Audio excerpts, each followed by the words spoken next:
What would you do if someone tried to take what you earned just because they felt more important? This story starts on a quiet airplane. A woman finally gets a chance to rest after a long week. She's worked hard for years and is now successful.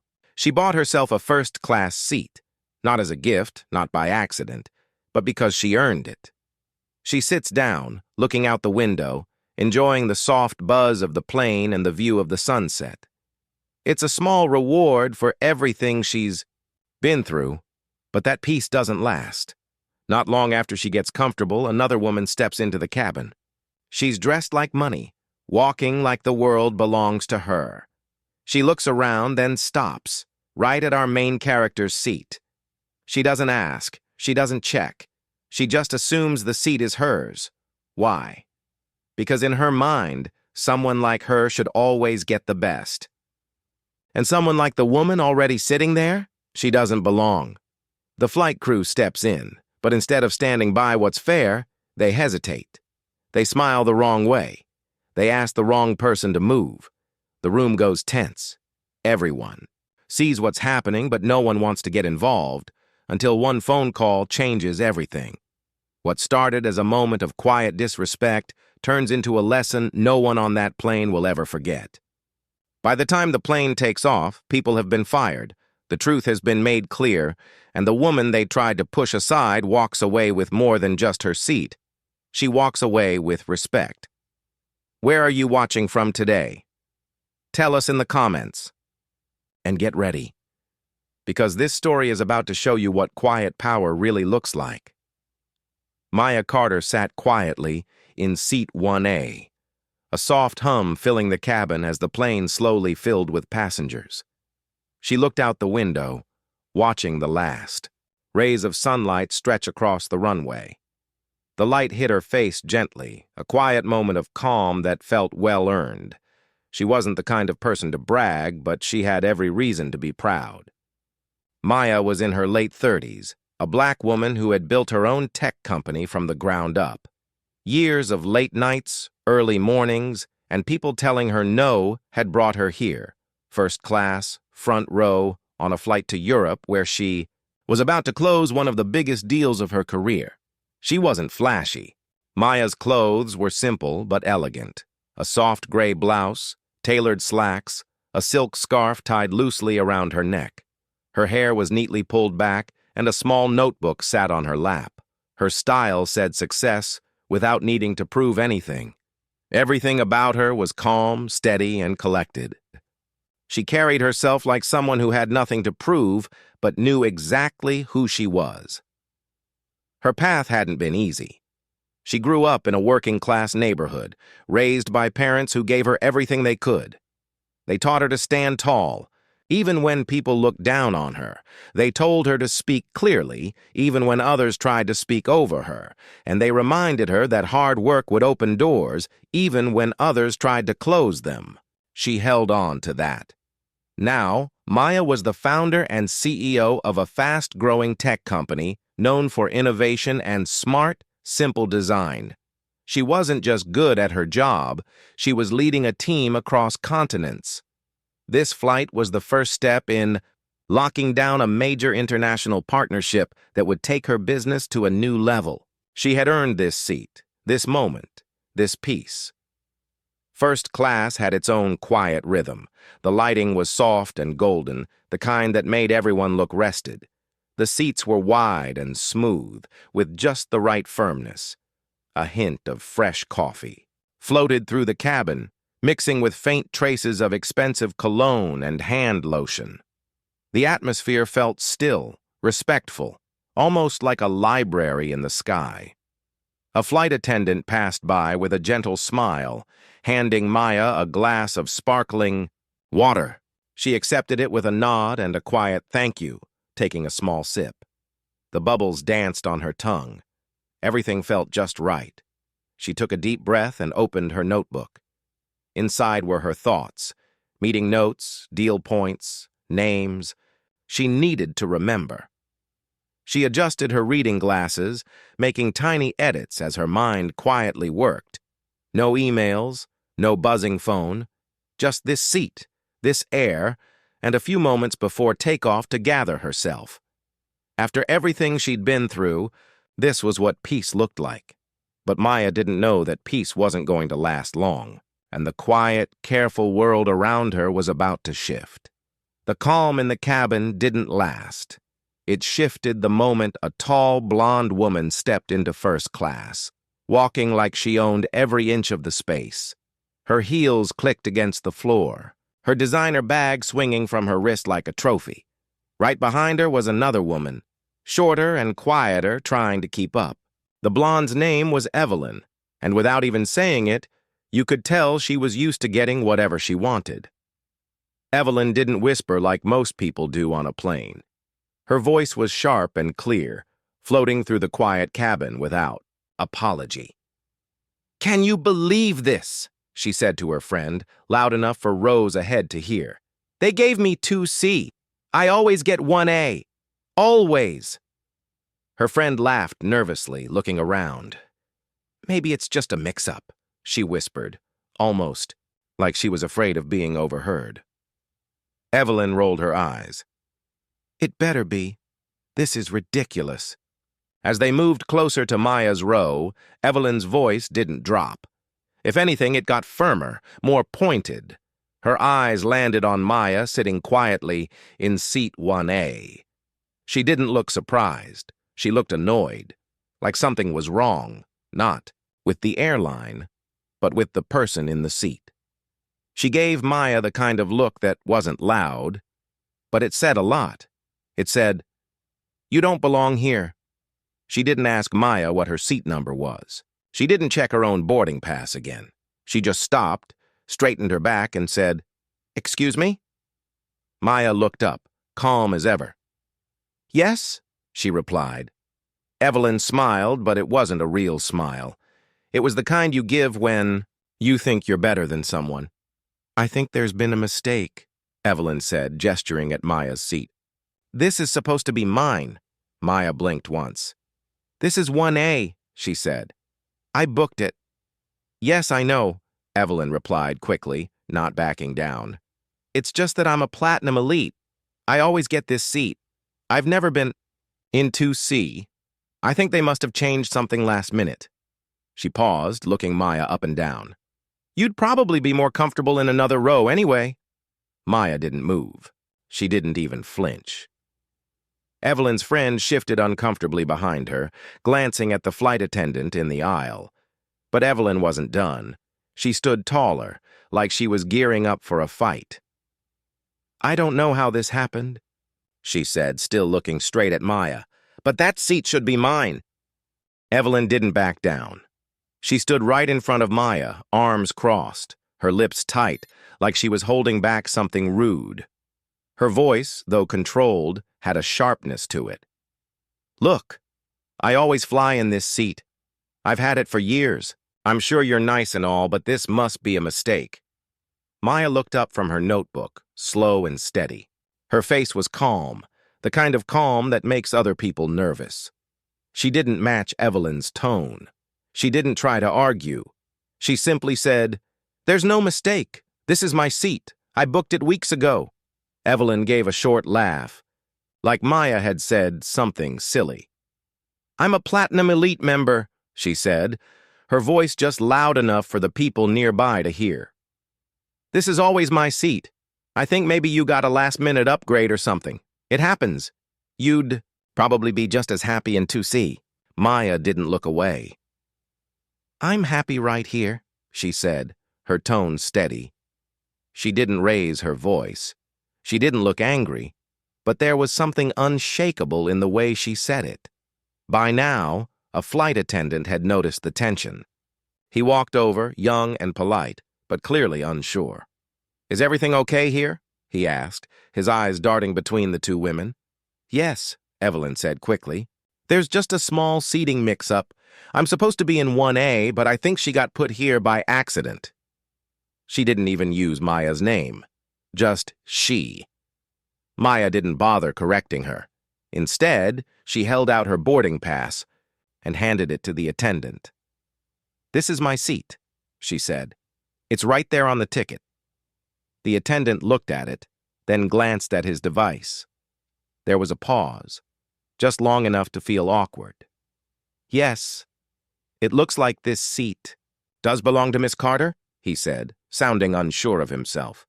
Evelyn frowned. That can't be right, she said. I've never been in any other seat but 1A. This is ridiculous. Maybe she used miles or something. I paid full price. I always do. Maya's face didn't change. She leaned back slightly in her chair. You're not listening, she said, her voice still calm. This is my seat. I don't owe you an explanation. That line hung in the air. Evelyn's friend, who had been standing quietly to the side, touched her arm. Maybe we should just let it go, she whispered. But Evelyn wasn't done. Her smile came back, tight and fake. Look, I don't want to make a scene, she said, clearly about to make a scene. But I don't think it's right that someone like... She caught herself, just barely. That someone who doesn't usually fly this section is sitting here when I'm the one who's been loyal to this airline for years. Maya didn't flinch. Say what you mean, she said softly, not moving from her seat. She didn't sound angry, just tired. Tired in a way that said this wasn't the first time she'd dealt with something like this. Not by a long shot. The flight attendant looked more uncomfortable by the second. Maybe we can find a way to resolve this quietly, he said, more to Maya than to Evelyn. We do have an open seat in 2C. It's still first class, just one row back. Maya looked up at him, then back at Evelyn. You're asking me to move from the seat I paid for, she said. Not because there's a problem. Not because I'm in the wrong seat, but because she asked you to. The attendant didn't answer. Evelyn jumped in again. You're making this harder than it needs to be, she said, her voice tight. I'm just saying we'd all be more comfortable if you were in another seat. It's not personal. Maya finally set down her notebook. She looked Evelyn straight in the eye. It's always personal, she said. The cabin had gone quiet. Other passengers had clearly noticed the tension, though no one said a word. Heads stayed down, but ears were listening. Evelyn took a step back, folding her arms. Unbelievable, she muttered under her breath. Then louder. This is ridiculous. I'm not going to be pushed around by some woman who doesn't even belong up here. That was the moment the mask dropped. No more careful tone, no more polite phrasing, just the truth. The kind that says everything without saying much at all. Maya didn't respond. She didn't need to. Her silence spoke louder than any argument. She reached for her notebook again and turned the page. The flight attendant looked helpless. He mumbled something about checking with the supervisor and walked off, leaving the two women in silence. Maya stayed where she was, calm, still, unmoving. She had already made it clear. This seat wasn't up for debate. The flight attendant returned a few minutes later, this time with a woman in a dark navy uniform. Her name tag read Deborah Lane, and she walked with the kind of authority that made people sit up a little straighter.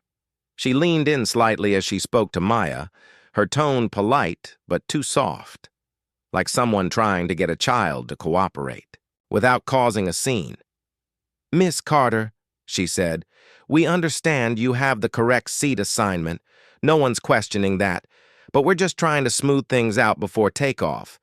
If you'd be willing to switch to another first class seat, just temporarily, it would really help us out. Maya looked at her, calm and direct. Why would I give up the seat I paid for? Deborah smiled, but it was the kind of smile that didn't touch her eyes. We're just trying to avoid any more tension. The other passenger, Mrs. Stokes, is one of our longtime frequent flyers. She's upset. Maya raised an eyebrow. She's upset because she didn't get my seat.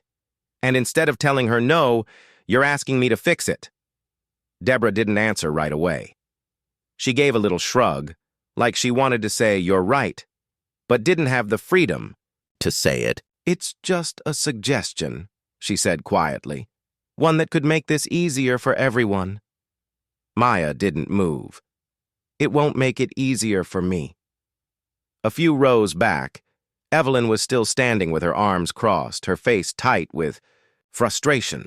She was watching every word, waiting for someone to take her side. She called out suddenly, loud enough for everyone to hear.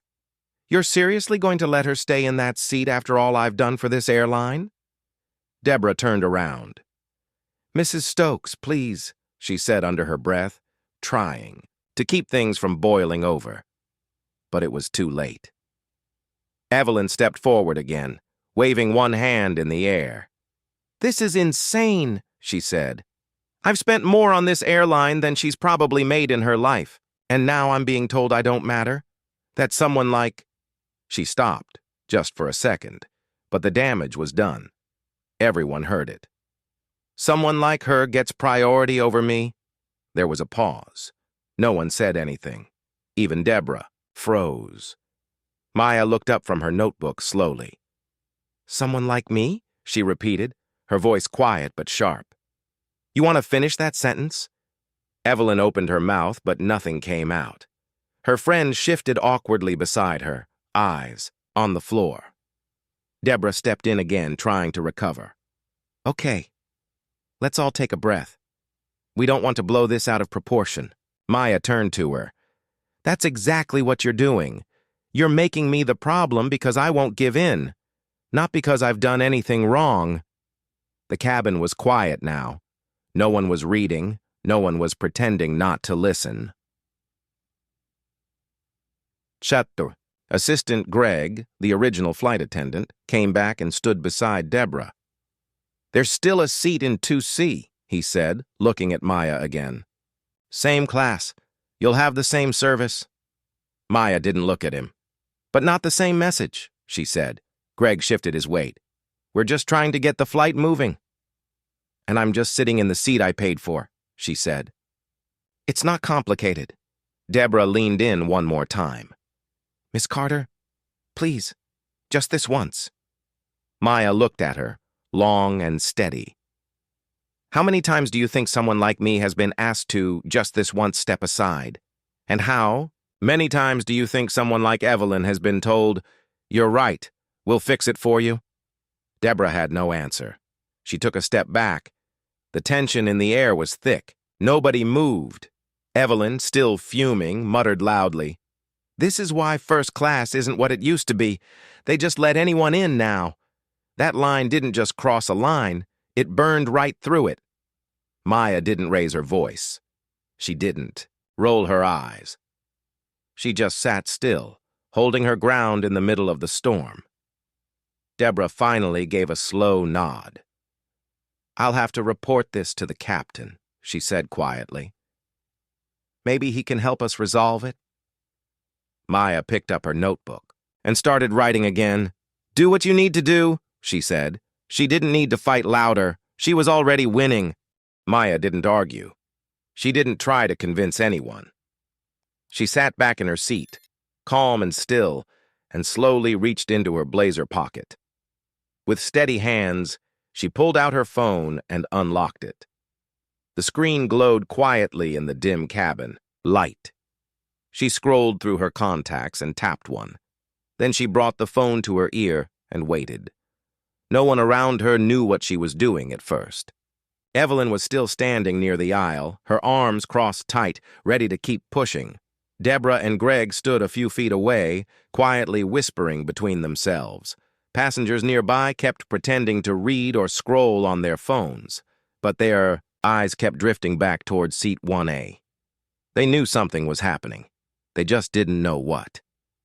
Then Maya spoke. Calm, sharp, in control. "Yes, it's Maya Carter," she said into the phone, her voice quiet but clear enough to carry. "I'm on Flight 312 heading to Zurich. We haven't taken off yet, and I'm being pressured by the flight crew to give up my assigned seat to another passenger. No, this isn't a seating mix-up. It's something else, and I'm tired of it." Her tone didn't rise. She didn't sound angry, just firm, like someone who knew exactly who she was calling and what would happen next. Greg froze mid-step. Deborah glanced over, trying to hear more without looking like she was listening. Evelyn narrowed her eyes, suddenly unsure. Maya continued, still, composed. "This isn't just about a seat," she said. "It's about a pattern. A pattern of how people like me are treated when we're in spaces some people think we don't belong. It's subtle until it's not. I've seen it too many times to ignore it." She paused, listening. "No, I don't want a voucher or a credit," she said, keeping her voice low. "I want accountability. I want it documented. I want names. And I want it handled before we leave the ground." Another pause. "Yes, I'll hold if needed." Then silence. Just Maya holding the phone, her eyes, looking straight ahead. She didn't look at Evelyn. She didn't look at the crew. She didn't need to. Greg took a small step back, whispering something quickly to Deborah. Her face had changed. She no longer looked like she was dealing with just another annoyed customer. Now she looked nervous. Evelyn, still standing, shifted, uncomfortably. "Who are you calling?" she asked, trying to sound confident. "Customer service?" Maya didn't even glance her way. "No," she said simply. "Higher." That one word hit hard. Evelyn blinked, as if realizing, for the first time, that maybe this wasn't going to go her way. Moments later, Maya ended the call, slipped her phone back into her pocket, and leaned back into her seat. She picked up her notebook again and turned the page, writing something down as if nothing had happened, but everything had changed. The power in the room had shifted. The flight crew could feel it. Deborah wasn't whispering anymore. She stood still, watching Maya like someone trying to piece together a puzzle that suddenly looked much more serious. A few seats back, passengers were clearly paying attention now. No one spoke, but their faces said it all. Curiosity, surprise. Some even looked impressed. Evelyn, now more quiet than before, tried to hold on to her attitude. "You think making a phone call is going to scare anyone?" she asked, but her voice had lost its edge. Maya didn't answer. She didn't need to. Behind the scenes, her call had already set things in motion. People at the top were being alerted. Emails were being sent. Eyes were opening. Maya had spent her entire career building relationships, earning respect, and proving herself over and over. And now, in this moment, all of that quiet work was paying off. She didn't need to shout. She didn't need to explain herself. The people who needed to know already did. Deborah moved down the aisle, pulling Greg aside near the galley. Their voices were low but tense. Deborah was clearly asking questions. Greg kept shrugging, glancing toward Maya's seat, his face a mix of confusion and regret. Whatever they thought this was at first, a simple disagreement, maybe a misunderstanding, it was clear now that they'd made a mistake. Maya sat quietly, flipping through her notes, her pen moving smoothly across the page. From the outside, she looked peaceful. Inside, she was focused, not just on this flight, but on what it meant. She'd been through things like this before, but this time was different. This time, she wasn't letting it slide. This time, someone would be held responsible. Because this wasn't just about a chair on a plane. This was about being expected to move every time someone else wanted more. And this time, she wasn't moving. About 15 minutes after Maya made the call, the cabin door opened again. It wasn't a flight attendant or another late passenger. This time it was two men in dark suits. They didn't look around much. They knew exactly where they were going. They moved quickly but calmly, with the kind of presence that made everyone sit up straighter. One of them carried a slim briefcase. The other held a tablet in one hand and flashed a badge at the front of the cabin. A few passengers exchanged glances, trying not to stare. The quiet buzz of the plane seemed to drop even lower, like the entire cabin had gone still. Deborah saw them first. She stood up fast, smoothing her uniform as they approached. Her voice was soft but tense. "Can I help you?" The taller man nodded once. "We're from corporate. We need to speak with you and your team privately." Greg, who had been standing awkwardly near the galley, froze in place. His face went pale. Deborah gave a short nod and motioned for him to follow. The two of them disappeared into the galley, with the corporate reps, the door closing behind them. Back in the cabin, the energy shifted. No one knew exactly what was going on, but everyone could feel it. A few heads leaned slightly to the side. No one spoke. No one needed to. Something big was happening. Evelyn was still standing, arms folded, lips tight. She gave a small scoff and shook her head. "Finally," she muttered. "Let's see how long this little drama lasts now that someone important's on board." She looked around, waiting for someone to agree with her. No one did. She leaned a little toward Maya's seat. "You really thought calling someone would scare people into doing what you want?" she whispered. "This is first class, not your little game." Maya didn't reply. She was still in her seat, writing something in her notebook, completely calm. Her silence was louder than Evelyn's words. A few minutes passed. Then the galley door opened again. One of the suited men came out, scanned the room, and walked over to Maya. He didn't raise his voice. He didn't demand anything. He simply leaned down slightly and said, "Miss Carter, do you have a moment?" Maya looked up. Of course. He didn't ask her to move. He didn't pull her away from her seat. Instead, he sat in the empty seat across the aisle. Quietly, respectfully, the way you speak to someone who matters. "I just want to confirm what happened," he said in a low voice. "We've already spoken with the crew." Maya nodded once. "It's simple," she said.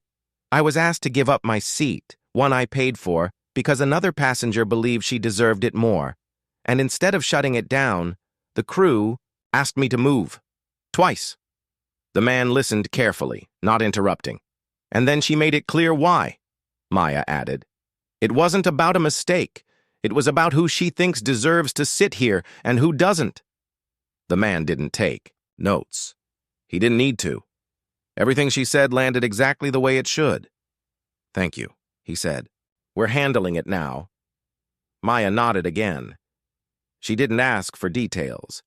She didn't ask what would happen next. She didn't need to. Evelyn was still standing a few feet away, watching all of it with a strange look, half confusion, half frustration. She was waiting for the moment when things would swing her way again. But that moment wasn't coming. And for the first time, she looked like she was starting to realize it. Inside the galley, the conversation didn't last long. When the door opened again, Deborah and Greg stepped out, followed by the two men from corporate. But they didn't look the same. Deborah's shoulders were tight, and Greg's face had gone completely blank, like he couldn't believe what was happening. They both looked like people who had just realized they were on the wrong side of something much bigger than they thought. The taller man spoke quietly, but clearly enough for those nearby to hear. "Miss Lane, Mr. Harris, you're being removed. From duty effective immediately. Security will escort you off the plane." You could feel the shift in the cabin. Deborah's face twitched. She looked like she wanted to say something, but nothing came out. Greg just stood there, frozen. For a second, the two of them didn't move. Then a uniformed officer from the gate appeared at the front of the plane, ready to walk them off. Evelyn's head snapped around. She blinked fast, confused. "Wait," she said, stepping forward. "You're firing them? They were just doing their jobs." The corporate rep didn't even look at her. Their conduct was unacceptable. "This decision is final." Evelyn's mouth opened and closed. She looked at Maya like she was trying to make sense of it all, but Maya didn't look back. She hadn't moved once. She was still seated, notebook in her lap, her fingers resting calmly on the cover. She didn't smile. She didn't gloat. She didn't need to. Around the cabin, heads turned, whispers started.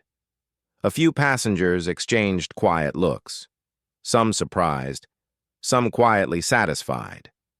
A man near the window slowly shook his head. A woman across the aisle gave Maya the smallest nod, not saying anything but clearly impressed. Nobody stood up. Nobody clapped, but the message was clear. Everyone knew exactly what had just happened. Evelyn, now visibly uneasy, took a step back. Her usual confidence started to slip. She looked from the door to Maya, then to the crew being led away, and then back again. Her hands were fidgeting now, tugging at her sleeve. For the first time since she walked onto the plane, she didn't have anything to say. Maya sat quietly and let the silence do the rest. Even after the crew was removed, Evelyn still didn't stop.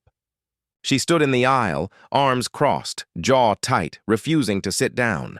Her face was flushed, not just from anger, but from confusion.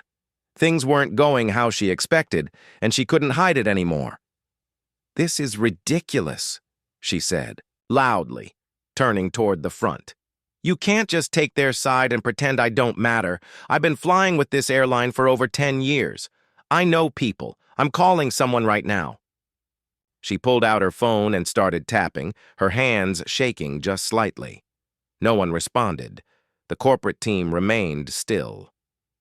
One of them turned toward the front of the plane and gave a short signal to the gate. Within moments, 2 security officers stepped into the cabin. Their presence was calm but firm. They didn't raise their voices. They didn't argue. One of them simply walked toward Evelyn and said, "Ma'am, you'll need to gather your things. You've been asked to leave the plane." Evelyn stared at him like he was speaking a different language. "What are you talking about? I'm not going anywhere. I didn't do anything wrong. She's the one who started all this," she snapped, pointing directly at Maya. Maya didn't move. She didn't flinch. She didn't even look up. She kept her eyes on the window, her notebook resting on her lap. Her stillness made the moment even heavier. Everyone around could feel it. Her silence wasn't weakness. It was control.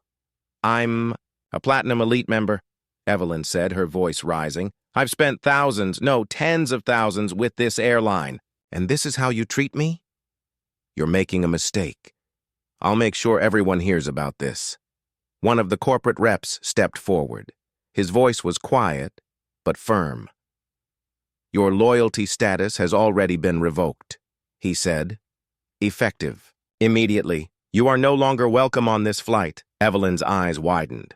For a second, she looked like she might argue again, but something in his tone stopped her. She looked around the cabin, searching for someone to back her up, but no one did. Not a single passenger looked in her direction with sympathy. They just watched. Slowly, with heavy steps, she gathered her bag and walked toward the front. Her shoes clicked louder than before.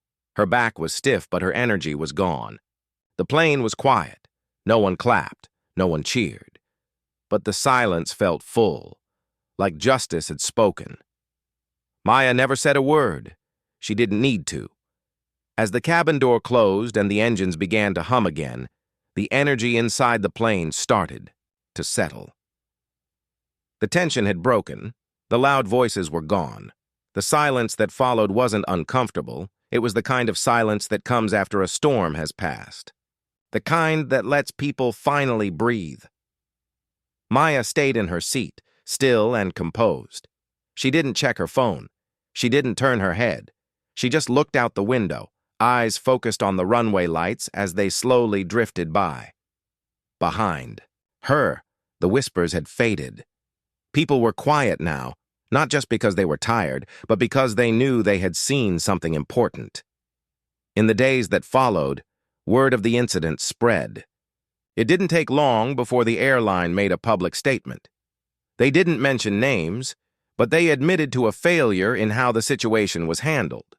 They promised better training for their staff, stronger guidelines, a full review of how bias, both loud and quiet, can shape a customer's experience. A new diversity and inclusion policy was announced, along with mandatory education for employees at all levels, and somewhere in the fine print, Maya's name didn't appear. But everyone who mattered knew. The airline offered her 2 years of complimentary first-class travel. It was a nice gesture, but Maya didn't respond to that part right away. When she finally did, she thanked them. But she said what really mattered wasn't the perks. It was the change. "Don't try to make it up to me," she wrote. "Make sure it doesn't happen to the next person." Her words were short, simple, and direct, just like the way she carried herself on that flight. What this story showed wasn't just about one seat on one plane. It was about the spaces people are constantly told they don't belong in. It was about how some are taught to demand, while others are always asked to adjust.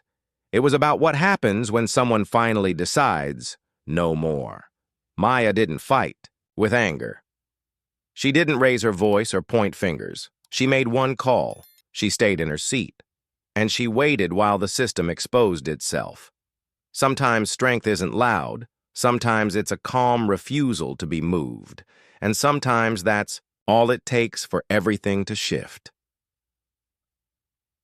As the plane lifted off that night, Maya sat back and looked out at the city lights below. They sparkled softly under the wing, growing smaller and smaller as the plane climbed higher. She watched them disappear into the clouds, her reflection faint in the window glass. She didn't smile. She didn't have to. Because for the first time that day, she was finally where she was meant to be, undisputed, undisturbed, and completely at peace.